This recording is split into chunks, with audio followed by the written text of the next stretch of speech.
이날도 예배 자리에 나오신 여러분을 환영하고 축복합니다.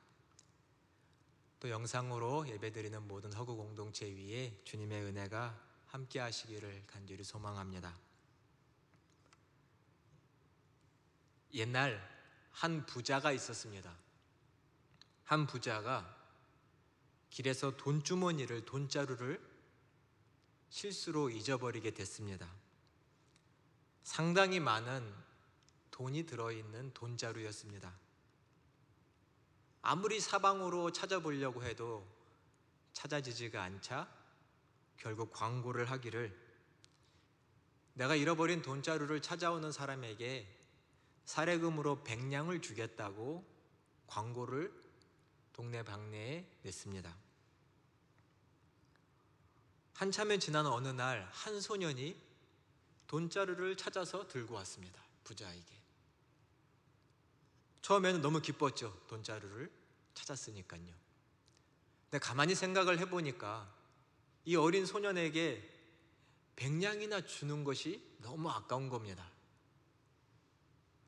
이거 너무 아깝다. 이 부자가 꾀를 내기를 이렇게 소년에게 말을 합니다. 돈이 꼭 100냥이 모자라는데 이미 네가 사례금으로 다 챙겼구나. 이렇게 내 돈자루를 찾아줘서 고맙다. 이제는 어서 돌아가거라. 이렇게 말을 했습니다. 100냥이 부족한데 네가 이미 챙겼구나 라고 우기면서 소년을 빈손으로 돌려보낸 것입니다.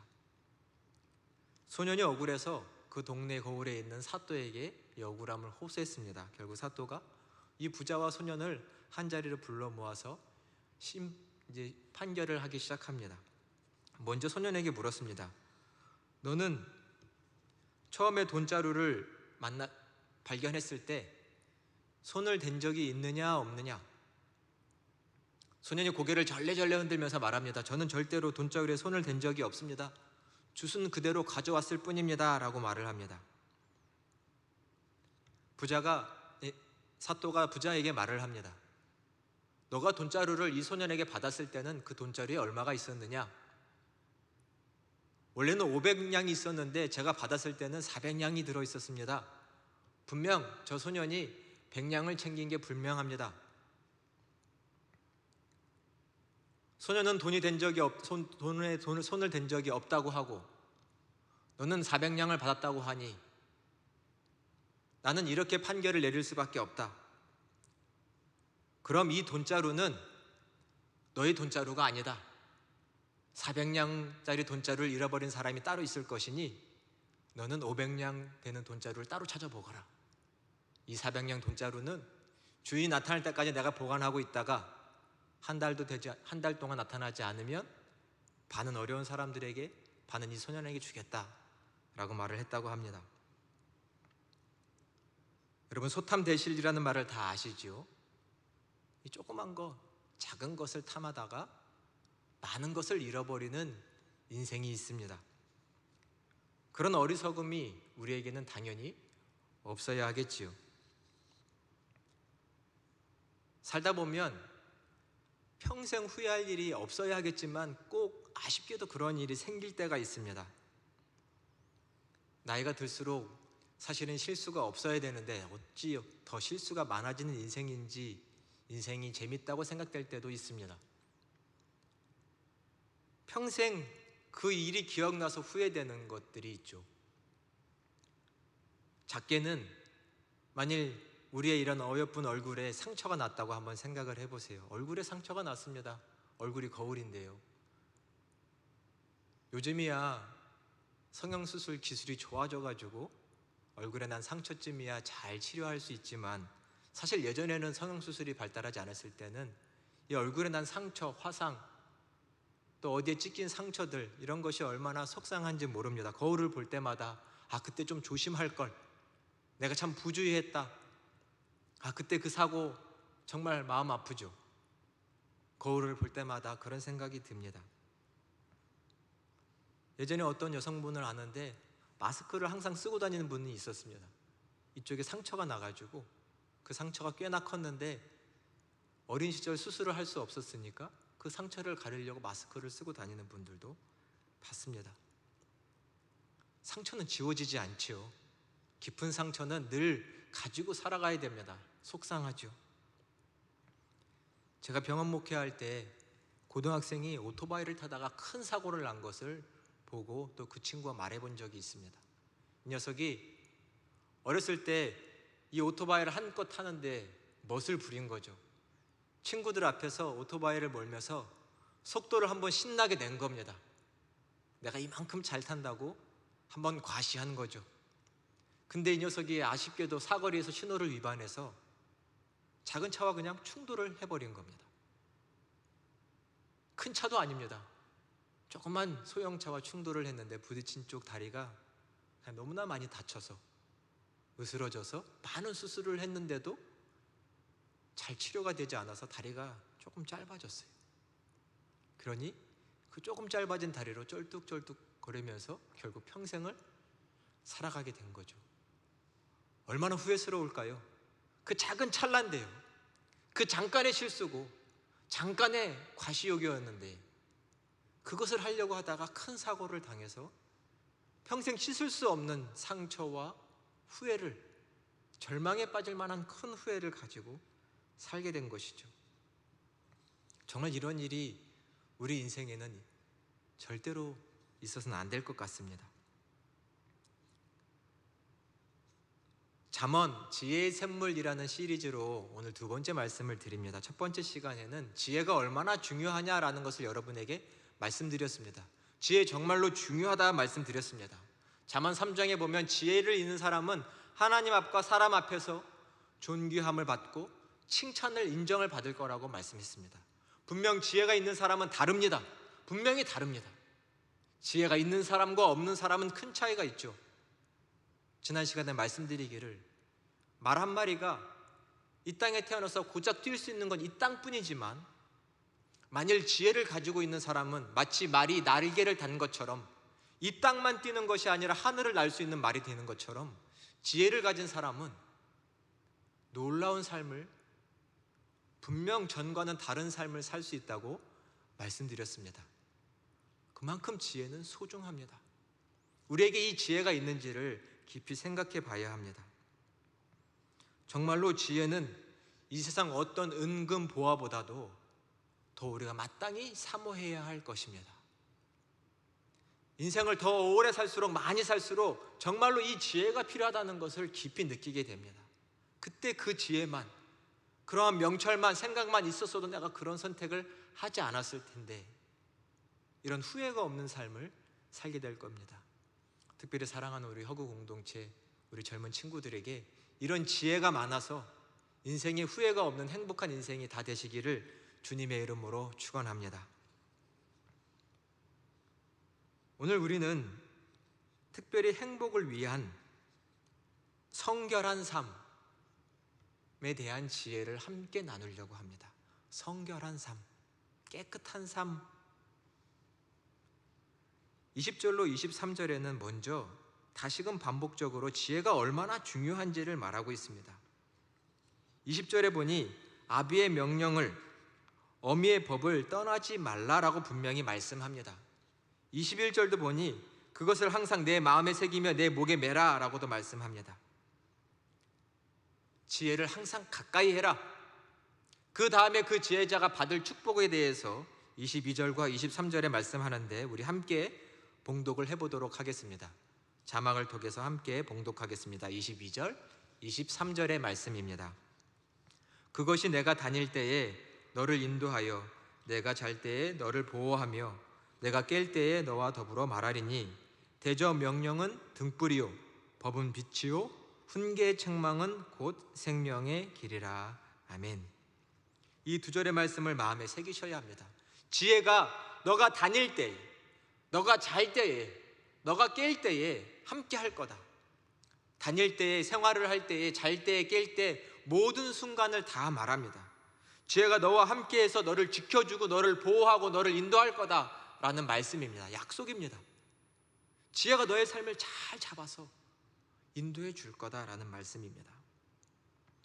23절에 보니 대저 명령, 또 법, 훈계, 책망 이런 세 개의 단어가 나오는데 이 단어는 다 지혜를 말합니다.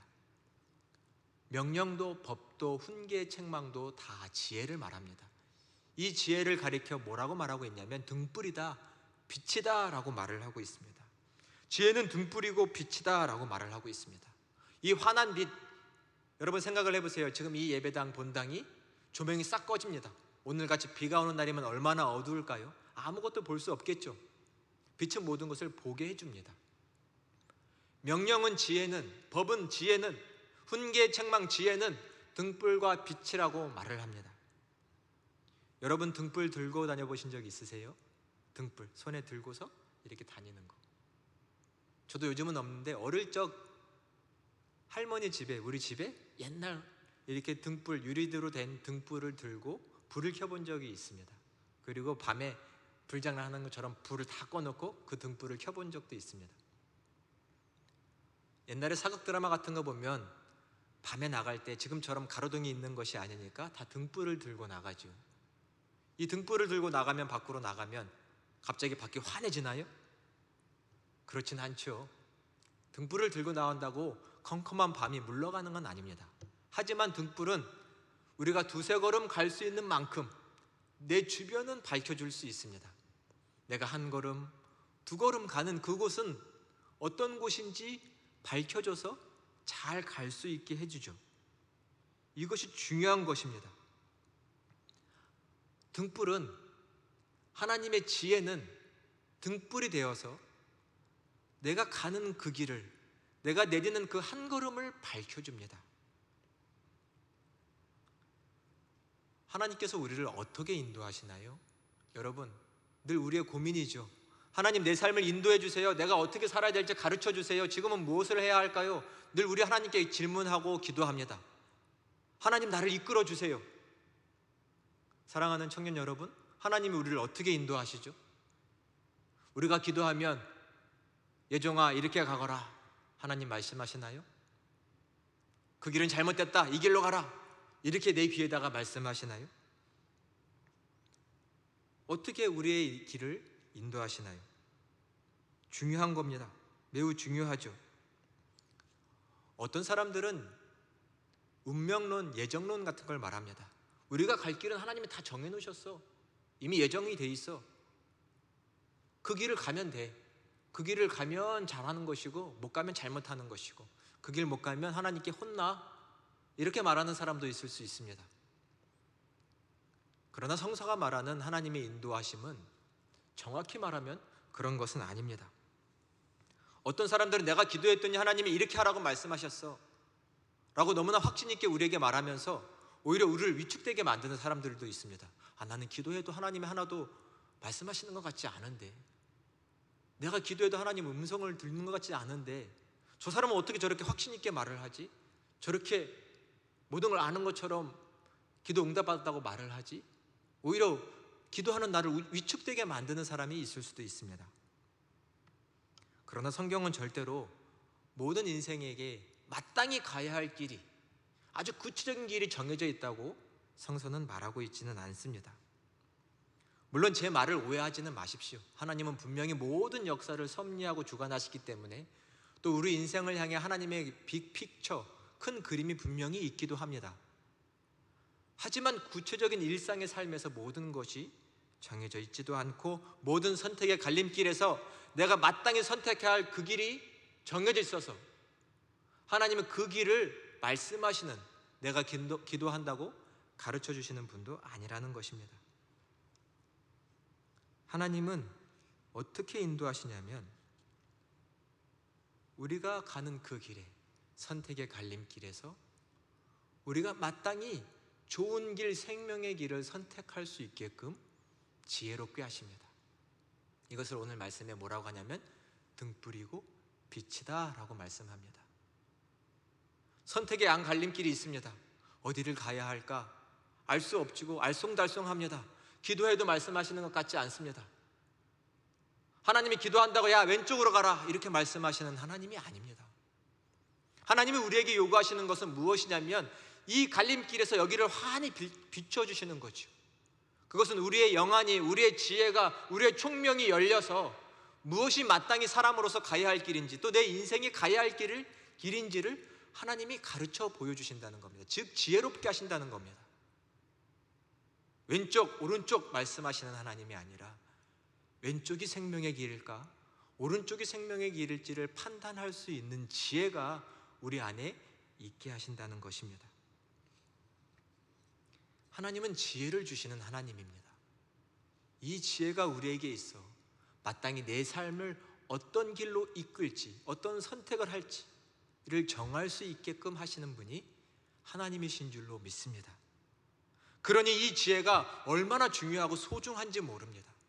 마땅히 우리는 이 지혜가 있어야 우리의 인생길을 잘 이끌어갈 수 있습니다. 지혜가 없는 사람은 갈 길을 가지 못하고 잘못된 길로 빠져서 낭떠러지로 떨어질 수도 있는 것이죠. 마치 등불이 없으면 그 캄캄한 길에서 실족하여 넘어지거나 미끄러져 떨어질 수 있는 것처럼 지혜가 없는 사람의 삶이 그러한 거죠. 잘못된 길을 갈 수 있는 것입니다. 23절에는 그래서 명령을 등불 빛이라고 말했는데, 이 등불을 다른 말로 했을 때는 훈계 책망은 생명의 길이다 라고 말씀했습니다. 즉 이 등불이 있어야, 이 지혜가 있어야 우리의 인생길은 생명의 길이 될 수 있다라는 말씀이죠. 하나님이 정하신 길이 있다면, 하나님은 우리의 인생에 명백하게 정하신 길이 있다면 그것은 구체적인 너는 무엇을 해라, 어떤 직장을 가져라, 어떤 전공을 선택해라 이런 것이 아니라 생명길을 가라, 이것은 정해져 있습니다. 생명길 가라. 너도 살고 이웃도 살고 모두가 살 수 있는 생명길을 가라는 것은 명백하게 정해져 있는 것입니다. 그 생명길을 선택할 수 있는 지혜가 우리에게 필요한 것이죠. 우리에게 정말 이러한 지혜가 가득하기를 간절히 축원합니다. 이 지혜가 있어야 합니다. 오늘의 선택 갈림길에서 우리에겐 이 지혜가 필요합니다. 실족하지 않도록, 잘못된 길을 가서 한참이나 돌지 않도록 우리에게는 정말 지혜가 필요합니다. 24절부터 오늘의 말씀은 조금 더 구체적인 상황에 대해서 성서가 경고를 해주고 있습니다. 우리 24절과 26절까지의 말씀을 자막을 통해서 같이 봉독을 하도록 하겠습니다. 이것이 너를 지켜 악한 여인에게 이방 여인의 호리는 말에 빠지지 않게 하리라. 내 마음에 그의 아름다움을 탐하지 말라. 그 눈꺼풀에 홀리지 말라. 음료로 말미암아 사람이 한 조각 떡을 남게 됨이며 음란한 여인은 귀한 생명을 사냥함이니라. 아멘. 악한 여자를 조심해라. 음란한 여자를 조심해라. 분명 성서는 오늘의 말씀은 남자에게 하는 권면처럼 쓰여 있습니다. 여성분들은 한번 이렇게 제가 읽어볼 테니까 한번 들어보세요. 지혜가 너를 나쁜 남자에게, 말 잘하는 남자에게 속지 않게 하리라. 그 남자가 잘생겼다고 탐하지 말고 그 부드러운 미소에 넘어가지 말아라. 그 음탕한 남자로 말미암아 너가 모았던 모든 것을 빼앗기고 삶이 망가지게 되리라. 나쁜 여자, 나쁜 남자 세상에 있습니까? 없습니까? 당연히 있습니다. 성서가 분명히 말하죠. 나쁜 남자, 나쁜 여자 있는데 조심해라. 조심해야 합니다. 정말로 조심해야 합니다. 세상 나쁜 사람들 중에 어디 내 얼굴에 나쁜 놈이요 써고 다니는 사람 있나요? 없습니다. 난 나쁜 사람이라고 쓰고 다니는 사람이 세상에 없지요. 그 속을 볼 줄 알아야 됩니다. 그 속이 정말 나쁜 마음이 있느냐, 악한 의도가 있느냐를 볼 줄 알아야 되죠. 젊은 친구들이 그런 말 하죠. 얼굴이 착하다고. 얼굴이 착하다는 뜻이 뭔가요? 어른들은 오해할 수 있겠지만 잘생긴 거, 이쁜 거를 착하다고 합니다. 세상이 참 변했죠. 그러면 얼굴이 나쁜 사람 뭐예요? 그런 말 쓰면 안 될 것 같습니다. 그죠? 아무리 얼굴이 착해도 그 마음도 착한 건 분명히 아닙니다. 그죠? 어쩌면 그 착한 얼굴 때문에 우리는 그 마음까지 제대로 보지 못해서 정말로 속아 넘어갈 수 있는 거죠. 장미에 가시가 있다고들 말하지 않습니까? 잘생긴 사람, 이쁜 사람은 사실은 분명히 도도하기 마련입니다. 콧대가 높기 마련입니다. 왜요? 어려서부터 이쁘다, 잘생겼다 이런 말 들으면 사람이 마음이 이렇게 커지는 거죠. 나는 잘생기고 이뻐서 어릴 때부터 누구한테 사정하거나 굽신거려 본 적이 별로 없습니다. 그런 사람들은. 그런데 그런 사람이 갑자기 나한테 친근하게 호의적으로 가까이 대한다면 다 그런 것은 아니겠지만 조심해 볼 필요가 있습니다. 우리 청년들, 잘생긴 남자가 여자가 나에게 이렇게 친근하게 대하면 기도응답이에요? 꼭 그렇게 생각하면 안 됩니다. 세상에 그렇게 호락호락하지 않아요. 성경은 분명히 말하고 있습니다. 아름다운 그 모습에, 그 부드러운 말 한마디에, 그 눈꺼풀에, 그 호리는 말에 속아 넘어가면 안 된다, 큰일 난다 라고 말을 합니다. 큰일 난다. 왜냐하면 그들은 분명히 나쁜 의도가 있을 수 있기 때문이죠. 26절에 보면 음녀라고 말을 하고 성서상 또 음란한 여인이라고도 말을 하는 두 가지 표현이 나오는데요.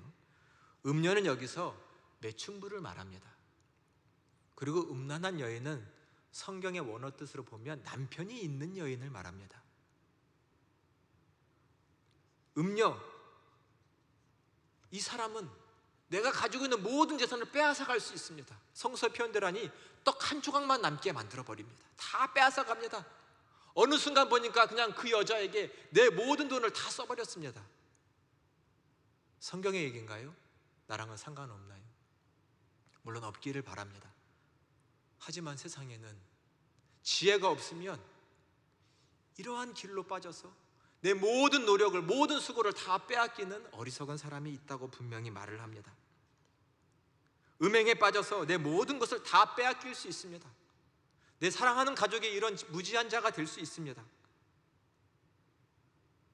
그들이 나를 친근하게 대한다면 내 것을 빼앗아 가고 싶은 속임수가 가득한 사람이라는 것을 기억해야 합니다. 그때 가서 아무리 후회를 해도 늦었습니다. 순간의 즐거움과 욕심이 내 모든 것을 다 빼앗아 가버린 것이죠. 살다 보면 이 한 걸음이 중요하다는 걸 알 때가 있습니다. 한 걸음이 중요합니다. 이 한 발을 내딛는 것이 정말로 중요합니다. 한 발 내딛으면 두 걸음, 세 걸음이 되죠. 길을 선택해서 가다 보면 돌이켜서 다시 돌아오기는 쉽지 않은 법입니다. 여러분 다 미끄럼틀 타보셨죠? 미끄럼틀 타고 좀 시작하면 쭉 내려가는데 돌이킬 수 있나요? 인생이 미끄럼틀 타는 것 같습니다. 한번 방향을 적응하고 타면 쭉 내려가서 끝까지 가버리는 겁니다. 끝까지 떨어지고 맙니다. 그 인생이 그럴 때가 많습니다. 그래서 처음 한 발을 내딛는 지혜가 정말로 중요합니다. 왜냐하면 한 걸음을 선택하면 그 길로 한참을 가버리기 때문이죠. 지혜가 중요합니다. 우리 한번 따라해 주시겠습니까? 주님, 이 한 걸음에 지혜를 더해 주소서. 아멘. 정말 중요합니다. 내가 선택하는 이 한 걸음의 지혜가 중요합니다. 이 한 걸음을 잘못 선택해서 한참을 잘못 갑니다. 한참을 돌아갑니다. 이 한 걸음을 잘못 내딛어서 이 한 걸음을 음녀의 음탕한 여자에 빠져서, 음탕한 남자에 빠져서 한참을 돌아갑니다. 성서는 분명히 성결한 삶을 지혜라고 말하고 있습니다. 잘생겼다고, 이쁘다고, 그 말 한마디가 너무나 나를 위로해 준다고, 나를 녹인다고, 그러한 사람의 내 마음을 빼앗겨서는 절대 안 된다고 말을 합니다. 성경은 분명히 음행과 간음에 대해서 경고합니다. 아까 음란한 여인은 남편이 있는 여인이라고 말씀드렸습니다. 간음이죠. 가정에 있는 사람들. 젊은이들은 간음하면 나랑은 너무나 먼 얘기라고 생각할지 모르지만 지금 우리가 음행의 죄를 피하지 못한다면, 음행을 지금 멈추지 않는다면 그 다음으론 간음의 죄가 우리에게 있을 수 있다는 것을 생각해야 합니다. 미끄럼 타듯이 쭉 미끄러지면 죄악으로 가버리는 거죠. 지금 우리가 이 음란의 죄들, 음란의 생각을 멈추지 않으면 우리는 어떤 길로 빠져들지 모릅니다. 성서는 분명히 그렇게 말을 하고 있죠. 특별히 간음의 죄에 대해서 말을 하게 돼. 음란한 여인은 너의 생명을 빼앗는다라고 오늘 말씀하고 있습니다. 생명을 빼앗는다. 음녀 매춘부는 너의 재산을 빼앗지만 음란한 여인은, 간음죄는 우리의 생명을 빼앗는다라고 말합니다. 즉 이 말은 돈으로 해결이 안 된다는 얘기입니다. 돈으로 해결이 안 된다. 재산으로도 해결이 안 된다는 것이죠. 왜요? 가정을 파탄냈습니다. 가정을 깨트렸습니다. 그 배우자와 그 자녀들에게 엄청난 상처를 줬는데 그 죄가 단순히 돈으로, 물질로, 선물로 해결할 수 있는 것이 아닙니다. 물론 세상엔 법이 있어서 그렇게 해결할지 모르지만 인간의 마음으로는 그것이 해결되는 것이 아니죠. 반드시 큰 대가를 치를 거라고 말을 합니다. 27절과 28절에 보니 이렇게 말씀을 비유로 말하죠. 너가 불을 품고서야 어찌 그 옷이 타지 않겠냐?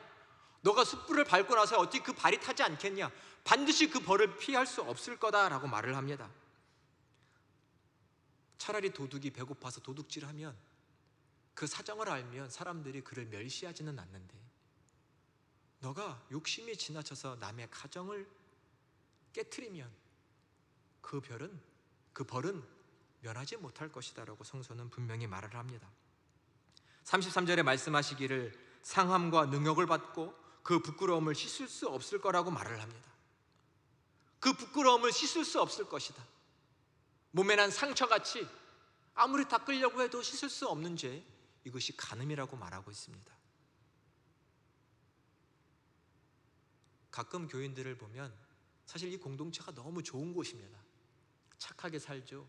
서로를 사랑하고 살면 이 세상에 얼마나 나쁜 일이 있는지 모를 때도 있습니다. 그러나 가끔 믿지 않는 사람들과 대화를 나누다 보면 어떻게 저런 생각과 저런 말을 할 수 있지, 저런 행동을 할 수 있을지, 이런 일들이 참 많습니다. 물론 우리 청년분들 좋은 것만 보고 좋은 것만 들어야 되기를 바라지만 정말 세상에 입에 담지 못할 더러운 일들이 많이 있습니다. 후한무치같이 부끄러움을 모르는 사람들이 많습니다. 그런 일들이 세상에 많이 있습니다. 처음부터 그러지 않지요. 그러나 이 미끄럼틀을 잘못하고 내려가니 결국은 그러한 삶으로 가정을 파괴하고 자기의 생명까지 망치는 사람들이 많다는 것입니다. 우리의 성결을, 우리의 거룩을 지킬 수 있는 저희 되기를, 그러한 지혜가 가득하기를 간절히 축원합니다. 정말 이러한 지혜가 필요합니다. 내 삶을 거룩하게 지켜야 합니다. 여러분이 잘 아는 삼손의 이야기가 있지요. 사사기 13장부터 삼손의 이야기가 나옵니다. 삼손은 말 그대로 하나님의 놀라운 능력과 권능을 받은 힘이 센 사람이었습니다. 하나님께서 이스라엘 백성을 블레셋이라는 족속에서 구원하시고자 삼손을 들어 사사를 세우셨습니다. 그가 얼마나 힘이 센지 젊은 사자, 용맹한 사자를 그냥 손으로 찢어 죽일 수 있는 능력과 용기가 있었습니다. 낙타의 뼈를 하나, 턱뼈를 들고 나서 블레셋 사람 1000명을 쳐서 죽일 수 있는 힘이 있는, 이건 인간이 아니죠. 하나님의 특별한 능력이 기름 부어진 그런 사람이었습니다. 그런 그가 사사기 16장부터 보면 들릴라라고 하는 한 여인에게 그냥 푹 빠져들었습니다. 그의 외모에, 그의 아름다움에, 그의 말에 푹 빠져서 헤어나오지를 못하는 처지가 되었습니다. 이 사실을 안 블레셋 사람들이 이 들릴라를 돈으로 매수해서 저 삼손의 힘의 근원이 어디서 나오는지를 파악해라, 우리가 돈을 많이 주겠다. 이 여인이 돈에 넘어가서 삼손을 계속해서 유혹합니다. 당신이 그 힘의 근원이 어디냐고 묻고 또 묻습니다. 삼손이 처음에는 말하지 않지만 결국 이 들릴라의 외모에 또 그 달콤한 말에 속아 넘어가서 결국은 자기의 이 힘의 근원이 여태껏 나실린으로서 내 머리에 삭도를, 내 머리카락에 칼을 대지 않았기 때문에 일어난 일이라고 말을 실토를 해버렸죠. 결국 그가 들릴라의 품에서 잠들었을 때 그의 머리가 다 깎이고 여호와의 신 하나님의 능력이 그를 떠나고 그는 평범한 사람이 되어버렸습니다. 블레셋 군인들이 그를 잡으러 왔을 때 그는 아무 힘 없이 묶여버리고 두 눈이 뽑혀서 아무것도 할 수 없는 처참한 꼴이 되어버렸습니다. 성서에 보니 그는 소가 끄는 큰 맷돌을 끄는 처지가 되었습니다. 그 맷돌을 끌고 돌리고 또 돌리는 처지가 된 것이죠. 그 맷돌을 끌며 조롱거리와 수치거리가 되어서 블레셋 사람들의 구경거리가 되었습니다. 그 한순간을, 그 한 정욕을 이기지를 못하고 넘어가서 그 처참한 상황, 하나님이 주신 그 거룩한 사명의 자리도 잊어버린 것이지요. 하나님이 그를 긍휼히 여기시고 기회를 주지 않으셨다면 그는 그냥 그렇게 죽었을 겁니다. 정말로 거룩한 삶이, 성결한 삶이 얼마나 중요한지 모릅니다. 그것을 힘쓰지 않으면 우리 인생은 마치 삼손이 맷돌을 돌린 것처럼, 오랜 시간 동안 돌린 것처럼 우리의 인생이 빙빙 돌고 돌면서 헛된 시간을 보내고 하나님의 사명을, 하나님의 나라를 이루지 못하게 됩니다. 우리가 유혹에 넘어가면, 사람의 외모와 사람의 말에 빠져서 그 중심을 헤아리지 못하고 악한 사람에게 우리가 넘어간다면, 그들과 착한다면 우리의 세월은 5년, 10년, 20년 버리게 될 줄도 모릅니다. 많은 재산을, 부모님이 물려준 많은 재산을 다 탕진할지도 모릅니다. 지혜로운 사람은 옳은 길을 선택하면서 행복한 길을 가지만, 지혜가 없는 사람, 분별력이 없는 사람은 그 인생이 고달프고 괴롭고 때로는 분노하고 후회하며 살아가게 됩니다. 사랑하는 저희 모두에게 정말 하나님의 지혜가 가득하시기를 간절히 축원합니다. 이 선택을 어떻게 할까? 하나님이 주신 지혜로 바른 선택을 할 수 있기를 바랍니다. 특별히 누군가를 만나는 일에 있어서 그 중심에 하나님을 두시기를 축원합니다. 누군가를 만날 때, 남자가 여자를 만나고 여자가 남자를 만날 때 그 중심에 하나님을 두시기를 바랍니다. 내가 중심에 있어서는 절대로 아니 됩니다. 내가 중심에 있으면 내 눈이 지혜로운 눈이 아닌 눈먼 사람이 되는 것이죠. 마땅히 볼 수 없게 됩니다. 하나님을 중심에 놓고 누군가를 만나야 합니다. 하나님을 경외하는 사람, 하나님을 참되게 예배하는 사람을 만나기로 결단하는 우리 청년들이 되시기를 간절히 바랍니다. 정말 그래야 합니다. 생명의 길을 함께 걸어갈 수 있는 지혜가 가득한 사람을 놓고 기도하시는 우리 청년들이 되시기를 바랍니다.